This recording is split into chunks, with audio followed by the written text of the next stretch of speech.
اپنی ماں کی دعا لو، اپنے باپ کی دعا لو۔ میرے نبی نے فرمایا عمر میرے بعد ایک آدمی آئے گا، اس کا نام ہوگا اویس، اور وہ کرن کی شاخ سے ہوگا، اسے دعا کرانا۔ علی آپ بھی، عمر آپ بھی۔ یا رسول اللہ کس لیے؟ کہ اس نے ماں کی ایسی خدمت کی ہے کہ جب ہاتھ اٹھاتا ہے اللہ اس کے ہاتھ خالی نہیں لوٹاتا۔ حضرت عمر رضی اللہ تعالی عنہ نے حج کے موسم پر سارے حاجی کھڑے کر لیے، کہا بھائی یمن والے کھڑے رہو، باقی بیٹھ جاؤ۔ تو بیٹھ گئے۔ پھر فرمایا کہ یمن والے بیٹھ جاؤ، قرن والے کھڑے رہ جاؤ۔ تو ایک آدمی کھڑا رہا، کہا تم قرنی ہو؟ کہا جی ہاں۔ اویس کو جانتے ہو؟ جی میرے بھائی کا بیٹا ہے، لیکن تھوڑا پاگل سا ہے، آپ کیوں پوچھ رہے ہیں؟ حضرت عمر نے فرمایا وہ نہیں، تو پاگل ہے۔ کدھر ہے؟ کہا جی اونٹ چرانے گیا ہے ادھر عرفات کی طرف۔ تو آپ نے حضرت علی کو ساتھ لیا اور دوڑ لگائی سواری پر۔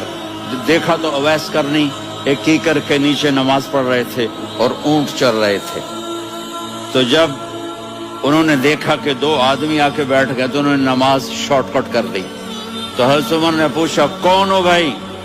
کہا جی میں مزدور ہوں۔ کہا تیرا نام کیا ہے؟ کہا جی اللہ کا بندہ۔ کہہ رہے بھائی تیری ماں نے تیرا نام کیا رکھا ہے؟ اس نے تو نہ حضرت عمر کو دیکھا تھا نہ علی کو۔ وہ کہنے لگا بھائی تم کون لوگ ہو میرا انٹرویو کرنے والے؟ یہ تو میں اپنی زبان میں کہہ رہا ہوں۔ تو حضرت علی بولے کہ بھائی یہ ہیں امیر المومنین عمر بن خطاب اور میں ہوں علی بن ابی طالب۔ تو وہ ایسے کانپنے لگے، میں معافی چاہتا ہوں، میں پہلی دفعہ آیا ہوں، میں نے آپ کو دیکھا نہیں، فرمائیے آپ۔ حضرت عمر نے کہا ہاتھ اٹھا ہمارے لیے دعا کر۔ تو وہ رونے لگی، آپ نبی کے صحابی، میں عاجز مسکین میں دعا کروں؟ میری اوقات ہے میں دعا کروں؟ کہاں، ہمیں ہمارے نبی نے فرمایا تھا اویس آئے تو دعا کروانی ہے۔ عمر اور علی جیسی ہستیوں کو دعا کے لیے کہا جا رہا ہے۔ پیچھے تہجد ہے؟ نہیں۔ جہاد ہے؟ نہیں۔ علم ہے؟ نہیں۔ نماز ہے؟ نہیں۔ روزہ ہے؟ نہیں۔ زکوٰۃ ہے؟ نہیں۔ خیرات ہے؟ نہیں۔ کیا ہے؟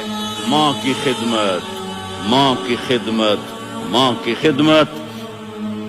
میرے نبی نے فرمایا لوگ جنت میں چلیں گے، اویس چلے گا۔ جب گیٹ پر پہنچے گا تو اللہ کہیں گے اویس کو پیچھے ہٹا دو، باقی اندر چلے جاؤ۔ تو اویس کرنے ڈر جائیں گے کہ یا اللہ جنت کے دروازے پر مجھے پیچھے ہٹا دیا۔